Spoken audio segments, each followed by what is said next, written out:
Good morning વિદ્યાર્થી મિત્રો. સો આજે આપણે ખૂબ જ નાનો ટૉપિક આયનીય ત્રિજ્યા એના વિશે આપણે ચર્ચા કરવાના છીએ. બરાબર. લાસ્ટ લેક્ચરની અંદર આપણે પરમાણવીય ત્રિજ્યા શું છે, આવર્તમાં ડાબી બાજુથી જમણી બાજુ જઈએ તો શું થાય, સમૂહમાં ઉપરથી નીચે તરફ જઈએ તો શું થાય, એના વિશે આપણે ચર્ચા કરી હતી. બરાબર. આજના લેક્ચરમાં આપણે ચર્ચા કરવાના છીએ આયનીય ત્રિજ્યાની. ટોપિકનું નામ છે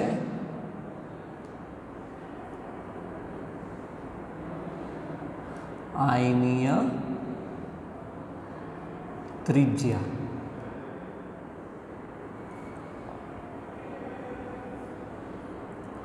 સૌથી પહેલાં તો આયનીય ત્રિજ્યા એટલે કે કયા પ્રકારની ત્રિજ્યા થશે? આયન તો બે પ્રકારના આયન હોય, ધન આયન અને ઋણ આયન. તો સૌથી પહેલાં તો આપણે લખીએ કે કઈ રીતે બનાવવામાં આવે છે. તો જો એવું લખીએ કે જો કોઈ પણ પરમાણુમાંથી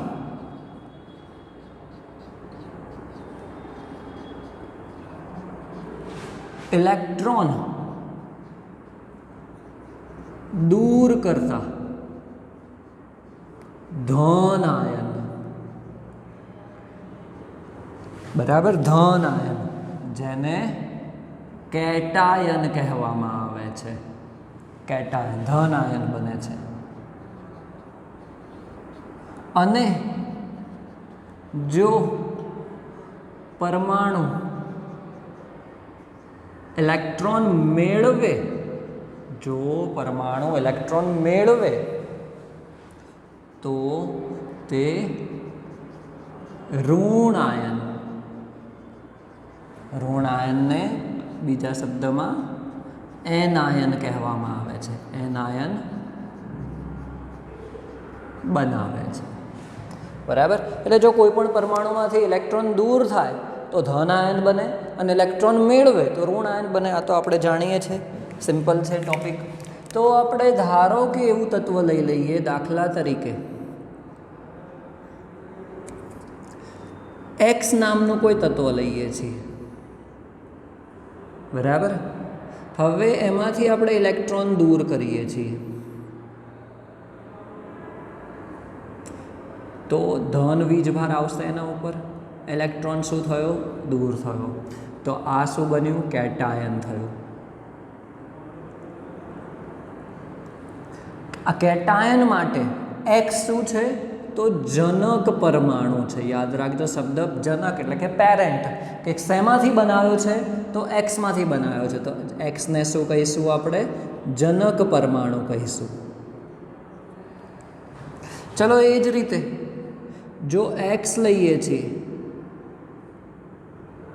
અને એ ઇલેક્ટ્રોન મેળવે છે, શું કરે છે? ઇલેક્ટ્રોન મેળવે છે, તો એ શું બનાવશે? X-1 બનાવશે. શું બનાવશે? X-1. બરાબર. આ -1 શું છે?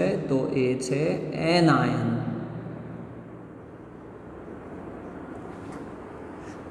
શું થઈ જશે? એન આયનનો આ જનક પરમાણુ થઈ જશે. તો અહીંયા આપણે આવર્ત કોષ્ટકમાં ડાબી બાજુ જશે, જમણી બાજુ જશે એવી વાત નથી કરવાની. આપણે સ્પેસિફિક કેટાયન એની સાથે પરમાણુની ત્રિજ્યા, એનાયન એની સાથે પરમાણુની ત્રિજ્યા, કયા કેટાયનની ત્રિજ્યા વધારે હશે, કયા કેટાયનની ત્રિજ્યા ઓછી હશે, એના વિશે ખાસ આપણે ચર્ચા કરવાની છે. બરાબર. તો આપણે એવું અહીંયા લખી શકીએ. સૌથી પહેલાં તો એક એક્ઝામ્પલ સમજીશું તો તમને વધારે આઈડિયા આવશે.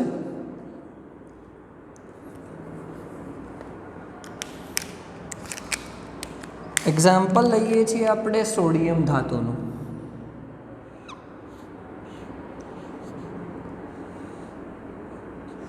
સોડિયમ એક ઇલેક્ટ્રોન મુક્ત કરે છે અને શું બનાવે છે?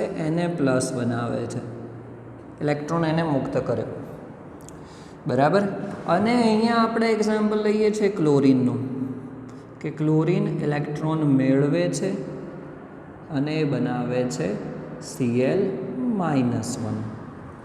ચાલો પહેલાં આપણે સોડિયમમાં સમજીએ तो सोडियम आ शू थई जशे जनक परमाणु थई जशे।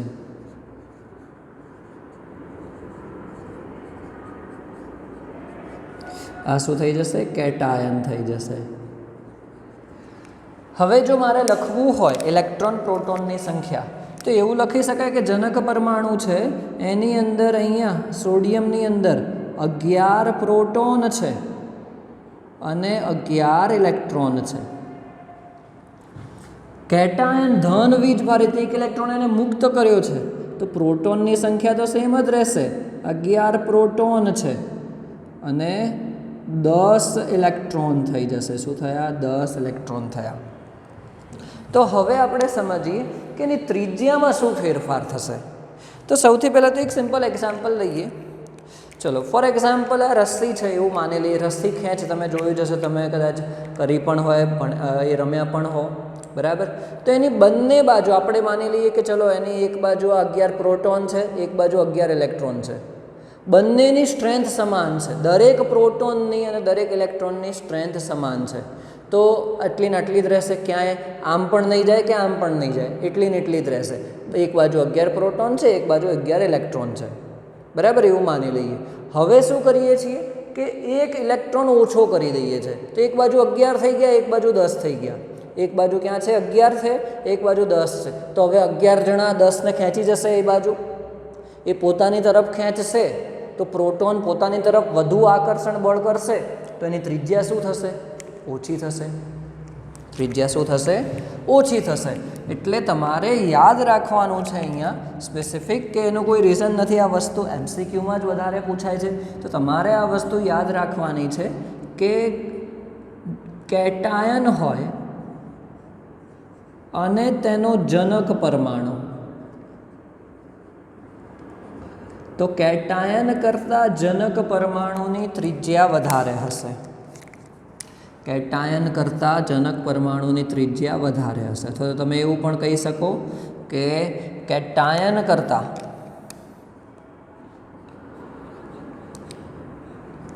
केटायननी त्रिज्या जनक परमाणु करता ओછી हशे एवुं पण तमे कही शको बराबर। चलो ए ज रीते जो अहींया जोवा जईए तो क्लोरीन शुं थई जशे जनक परमाणु थई जशे। Cl माइनस शुं थई जशे एनायन थई जशे। चलो इलेक्ट्रॉन प्रोटोन नी संख्या गणीए तो 17 प्रोटोन है जनक परमाणु में अने 17 इलेक्ट्रॉन है। एनी सामे एनायन में जो शू थाय छे प्रोटोन तो सेम ज रहे छे इलेक्ट्रॉन मेळवे छे तो एनी अंदर शू थई जशे 18 इलेक्ट्रॉन थई जशे। तो जेम अहींया प्रोटोननी संख्या वधवाथी केटायन में प्रोटोननी संख्या वधवाथी इलेक्ट्रॉन ने वधु प्रमाण में आकर्षतो तो एम अहींया प्रोटोननी संख्या ओछी थई गई इलेक्ट्रॉन करता तो आकर्षण बळ पण केवुं थशे ओछुं थशे। आकर्षण बळ ओछुं थाय तो त्रिज्या शुं थाय वधे। त्रिज्या शुं थाय वधे। तो अहींया आपणे एवुं लखी सकीए कि एनायन अने जनक परमाणु लईए तो एनायननी त्रिज्या केवी हशे वधारे हशे। एनायननी त्रिज्या केवी हशे वधारे हशे बराबर। आ खास वस्तु तमारे समझवानी छे। आ एमसीक्यू में आना उपरथी क्वेश्चन पूछी शकाय कि कोनी त्रिज्या वधारे छे कोनी त्रिज्या ओछी छे बराबर। तो केटायन करता जनक परमाणुनी त्रिज्या वधारे हशे एनायन करता जनक परमाणुनी त्रिज्या ओछी हशे बराबर। तो हवे बीजी एक वस्तु आई जाए अहींया समझवानी कि ऋण वीजभार अने धन वीजभार कोनो केटलो वधारे हशे तो ए प्रमाणे त्रिज्या डिसाइड थशे बराबर। तो ए ज वस्तु आपणे खास जोवानी छे अहींया हजी कि जो अहींया आपणे एवुं लखीए एक सेंटेन्स लखो छे खूब ज इम्पोर्टન્ટ छे याद राखवानुं छे तमारे कि जेम धन वीजभारनी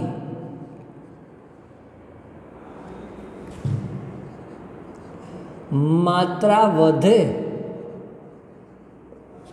बराबर તેમ શું થશે? ત્રિજ્યા ઘટશે. યાદ રાખજો, ધન વીજભારની માત્રા વધે એમ ત્રિજ્યા ઘટશે, અને જેમ ઋણ વીજભાર ની માત્રા વધે તેમ ત્રિજ્યા વધશે. બરાબર. આ તમને જે કીધું આ ખૂબ જ ઇમ્પોર્ટન્ટ છે MCQ માટે, કે ધન વીજભારની માત્રા જેમ વધશે એમ ત્રિજ્યા ઘટશે, અને ઋણ વીજભારની માત્રા જેમ વધશે તેમ ત્રિજ્યા વધશે. બરાબર. ફોર એક્ઝામ્પલ આપણે લઈ લઈએ,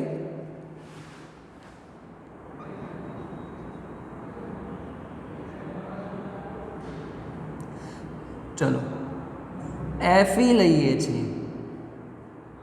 બરાબર. જેમાં Fe+2 પણ જોવા મળે છે અને Fe+3 પણ જોવા મળે છે. તો એક ઉપર ધન વીજભારની માત્રા કેવી છે? +2 છે. બીજા ઉપર ધન વીજભારની માત્રા કેવી છે? +3 છે. તો જેમ માત્રા વધારે એમ ત્રિજ્યા ઓછી. તો મારે લખવું હોય તો કોની ત્રિજ્યા વધારે હશે? Fe+2 ની ત્રિજ્યા વધારે હશે. Fe+2 ની ત્રિજ્યા કેવી હશે? વધારે હશે. ચલો એ જ રીતે ઓક્સિજન ઉપર -1 વીજભાર પણ જોવા મળે છે અમુક સંયોજનોમાં. અમુક સંયોજનોમાં, એટલે મોટાભાગના સંયોજનોમાં -2 જોવા મળે છે. બરાબર. તો ઋણ વીજભારની જેમ માત્રા વધારે તેમ ત્રિજ્યા વધારે. તો પછી O-2 ની ત્રિજ્યા કેવી થશે? વધારે થશે. બરાબર. તો આ ટોપિક સમજ પડી જવી જોઈએ.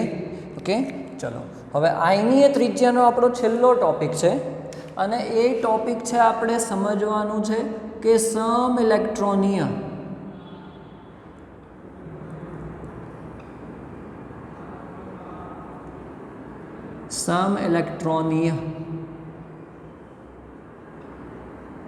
સ્પીસીઝ માટે, અથવા તો સમઇલેક્ટ્રોનીય આયન અથવા તો પરમાણુ માટે.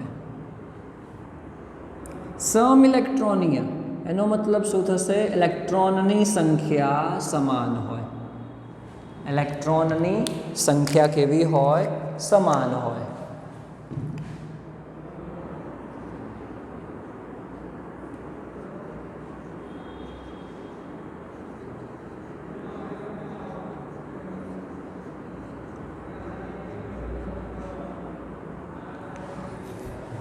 ઇલેક્ટ્રોનની સંખ્યા સમાન હોય તેના માટે. દાખલા તરીકે આપણે એક્ઝામ્પલ લઈએ, Mg+2 લઈએ છીએ, બીજું લઈએ છીએ Na+1, ત્રીજું લઈએ છીએ F-1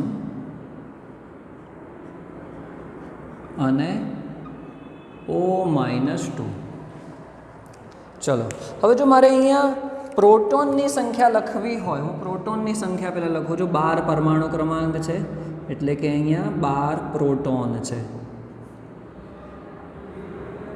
11 પરમાણુ ક્રમાંક છે, એટલે કે 11 પ્રોટોન છે. અહીંયા 9 પ્રોટોન, અને ઓક્સિજનની અંદર 8 પ્રોટોન છે.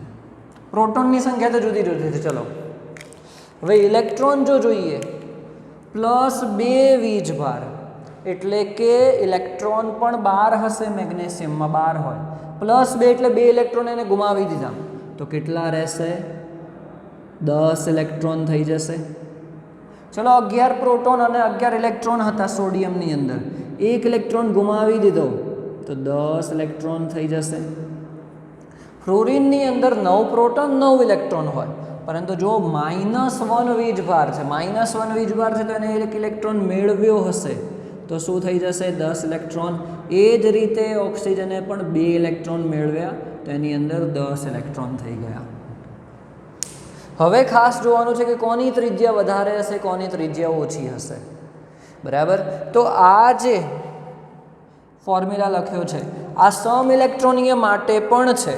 બરાબર. અહીંયા હું લખું છું કે આ સમ ઇલેક્ટ્રોનીય માટે પણ કહી શકાય. સમ ઇલેક્ટ્રો માટે પણ આપણે કહી શકીએ કે ધન વીજભારની જેમ માત્રા વધે તેમ ત્રિજ્યા ઘટે અને ઋણ વીજભારની માત્રા વધે એમ ત્રિજ્યા વધે. સમ ઇલેક્ટ્રોનીય માટે પણ કહી શકીએ. કઈ રીતે? એક સિમ્પલ લોજિક છે કે બધામાં 10 ઇલેક્ટ્રોન છે. હવે 12 પ્રોટોન 10 ઇલેક્ટ્રોનને આકર્ષે અને 11 પ્રોટોન 10 ઇલેક્ટ્રોનને આકર્ષે, તો આકર્ષણ બળ કોનું વધારે હશે? 12 પ્રોટોનનું વધારે હશે. આકર્ષણ બળ વધારે તો ત્રિજ્યા એની ઓછી. તો સૌથી ઓછી ત્રિજ્યા કોની થઈ જશે? અહીંયા સૌથી ઓછી ત્રિજ્યા થઈ જશે મેગ્નેશિયમની, Mg+2ની થઈ જશે, કારણ કે એની અંદર આકર્ષણ બળ સૌથી વધારે હશે. ચલો એ જ રીતે 11 પ્રોટોન અને 9 પ્રોટોન, તો 11 પ્રોટોન 10 ઇલેક્ટ્રોનને આકર્ષે અને 9 પ્રોટોન 10 ઇલેક્ટ્રોનને આકર્ષે, તો ઓબ્વિયસ 11 પ્રોટોનનું વધારે હશે. બરાબર. તો એની ત્રિજ્યા ઓછી હશે. એ જ રીતે અહીંયા પણ આ રીતે ક્રમ આવશે. ઓકે. તો તે અહીંયા જે ક્રમ છે એ જ ક્રમ રહેશે કે ધન વીજભારની જેમ માત્રા વધે તેમ શું થશે? ત્રિજ્યા ઘટશે અને ઋણ વીજભારની જેમ માત્રા વધે એમ ત્રિજ્યા તેની વધશે. સમ ઇલેક્ટ્રોનીય સ્પીસીસ માટે પણ આ જ લાગુ પડશે, એમાં કંઈ નવું નથી. તો આના ઉપરથી MCQ પણ પૂછાતા હોય છે કે સિમ્પલ કે સમ ઇલેક્ટ્રોનીય સ્પીસીસ કઈ કઈ છે? 4 ઓપ્શન તમને આપેલા હોય. હવે એની અંદર બીજો એક ટોપિક પણ એડ થઈ ગયો ત્રિજ્યાનો, કે કોનો ત્રિજ્યાનો ક્રમ સાચો છે? ચડતો ક્રમ, ઉતરતો ક્રમ, કે કોની ત્રિજ્યા વધારે છે? તમને 4 ઓપ્શન આપેલા હોય આ જ રીતના Mg+, Na+, F-1, O-2. તમને કીધું હોય કે કોની ત્રિજ્યા સૌથી વધારે છે, તો O-2ની ત્રિજ્યા સૌથી વધારે હશે. કોની ત્રિજ્યા સૌથી ઓછી છે? તો અહીંયા Mg+2ની ત્રિજ્યા સૌથી ઓછી છે. બરાબર. એ જ રીતે તમારે જોવાનું, તો એના માટે તમને પરમાણુ ક્રમાંક આવડતા હોવા જોઈએ. પરમાણુ ક્રમાંકની સાથે સાથે તમને એની અંદર ઇલેક્ટ્રોનની સંખ્યા, પ્રોટોનની સંખ્યા ખબર હોવી જોઈએ. તમે સરળતાથી આ રીતના એક્ઝામ્પલ સોલ્વ કરી શકો. બરાબર. તો આયનીય ત્રિજ્યા આપણો ટોપિક અહીંયા પૂરો થાય છે. એકદમ સિમ્પલ નાનો ટોપિક હતો. બરાબર. નેક્સ્ટ લેક્ચરની અંદર આપણે હવે આયનીકરણ એન્થાલ્પી, આયનીકરણ ઉર્જા એવો શબ્દ પણ વાપરી શકાય, એના વિશે આપણે ચર્ચા કરીશું. ઓકે.